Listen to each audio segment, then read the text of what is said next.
Hi అండి. Welcome to feel good stories. ఈరోజు ఇంకో కొత్త కథతో మీ ముందుకు వచ్చేసాను. స్టోరీలోకి వెళ్ళిపోదామా? లక్ష్మి పెళ్ళై 6 ఏళ్ళు. రవి ఆమె భర్త. చదువు ఉంది, తెలివి ఉంది, కానీ ఓ చిన్న లోపం, తాగుడు. పెళ్ళైన మొదట్లో ఫ్రెండ్స్తో అప్పుడప్పుడే అన్నాడు. లక్ష్మి నమ్మింది, ఎందుకంటే ఆమె ప్రేమ వివాహం కాబట్టి. రోజులు గడిచే కొద్దీ అప్పుడప్పుడు కాదు, ప్రతిరోజు అయింది. రాత్రి తాగి ఇంటికి వస్తే రవి చేతులు కాదు, మాటలే దెబ్బలుగా మారేవి. నీ వల్లే నాకు ఈ జీవితం, ఇంటి వాతావరణమే బాగోలేదు, నీ మొహం చూస్తే తాగాలనిపిస్తుంది, ఇలాంటి మాటలే ఎదురయ్యేవి. లక్ష్మి ఒక్క మాట కూడా ఎదురు చెప్పేది కాదు. ఎదురు చెప్తే తాగుడు ఇంకా పెరుగుతుందని ఆమెకు తెలుసు. పిల్లల ముందు తిట్టేవాడు, వాళ్ళ కళ్ళల్లో భయం చూసినా అతనికి కనిపించేది గ్లాసులో మద్యం మాత్రమే. లక్ష్మి అత్తింటి వాళ్లకు చెప్పింది. అత్తగారు ఇలా అన్నారు, మగవాళ్ళు తాగుతారు, నువ్వు సర్దుకోవాలి. మామగారు, మా అబ్బాయిని నువ్వు రెచ్చగొడుతున్నావేమో. ఎవ్వరూ రవిని తప్పు అనలేదు, తప్పంతా లక్ష్మిదే అన్నట్టు. తల్లిదండ్రులకు చెప్పినా, నీ పెళ్ళి నీ ఇష్టం, వద్దు అన్న చేసుకున్నావుగా, ఇప్పుడు అనుభవించు అనే మాటలే వచ్చాయి. ఇంట్లో ఉన్న లక్ష్మి ఒంటరిగా మారింది. ఒకరోజు రవి తన పాత స్నేహితుడు సురేష్ ఇంటికి వెళ్ళాడు. అక్కడ చూసింది అతన్ని ఆశ్చర్యపరిచింది. సురేష్ ఒకప్పుడు తనకంటే ఎక్కువ తాగేవాడు, కానీ ఇప్పుడు పిల్లలతో ఆడుకుంటూ, భార్యతో నవ్వుతూ సింపుల్ జీవితం గడిపేస్తున్నాడు. రవి ఇలా అడిగాడు, ఏంట్రా మారిపోయావు? సురేష్ నవ్వి చెప్పాడు, ఒకరోజు నా కొడుకు స్కూల్ డ్రాయింగ్లో నాన్న బాటిల్తో అనే బొమ్మ వేశాడు. ఆ రోజు నాకు అర్థమైంది, నేను తాగుబోతు కాదు, నా పిల్లల హీరోను కోల్పోతున్నానని. ఆ మాట రవి గుండెల్లో దిగింది.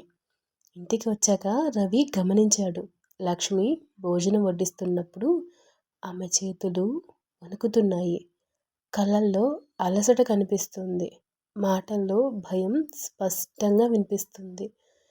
ఆ రాత్రి మొదటిసారి రవి తాగలేదు. గ్లాస్ పక్కన పెట్టి నిశ్శబ్దంగా కూర్చున్నాడు. తర్వాతి రోజు ఆఫీస్లో ఒక సహోద్యోగి లివర్ సమస్యతో జాబ్ పోయిందని తెలిసింది. అతను రోజు తాగేవాడు. మళ్ళీ అతన్ని ఆలోచింపచేసింది. ఆ రోజు రవి అర్థం చేసుకున్నాడు, నన్ను ఎవరు బలవంతంగా మార్చలేదు, కానీ నేను చూస్తున్న ప్రతి జీవితం నన్ను హెచ్చరిస్తోంది. మెల్లగా రవి మారిపోయాడు. ఒక్క రోజులో కాదు, కానీ నిజంగా తాగుడు మానేందుకు సహాయం తీసుకున్నాడు. ఇంట్లో మాటలు మారాయి.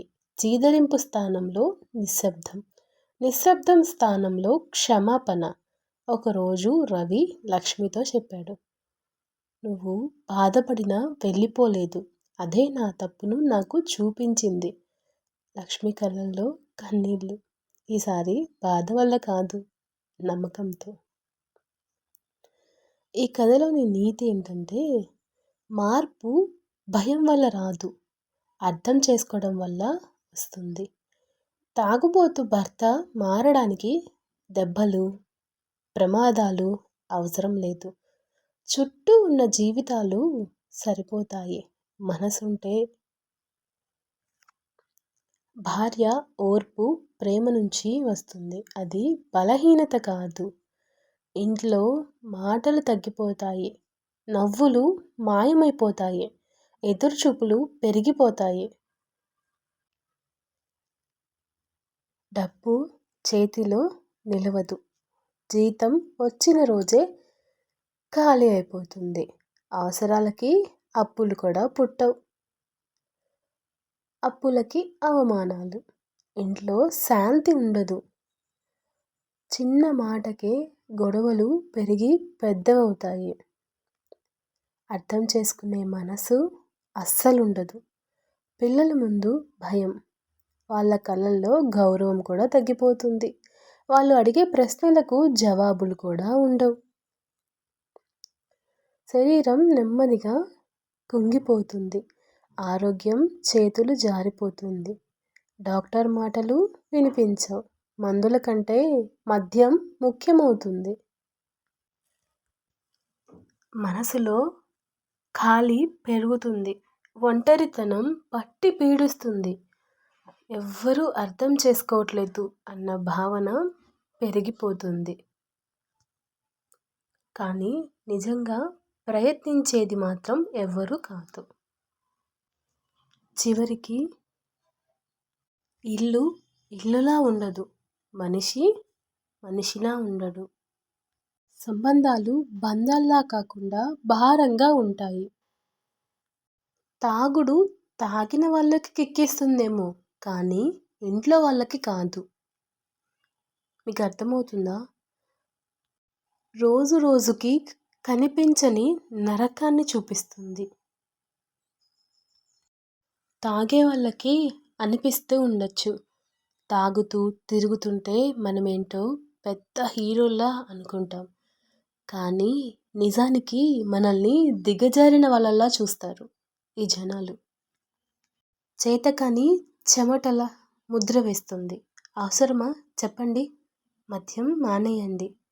బాధ్యతల్ని పంచుకోండి. మీ కుటుంబానికి మీరు ఉన్నారు అనే భరోసా ఇవ్వండి. ఇదేనండి స్టోరీ. ఈ స్టోరీ మీకెలా అనిపించిందో తప్పకుండా కామెంట్ చేసి చెప్పేయండి. అలాగే ఇలాంటి స్టోరీస్ కోసం ఇప్పుడే మన ఛానల్ని సబ్స్క్రైబ్ చేసుకోండి. Thanks for watching.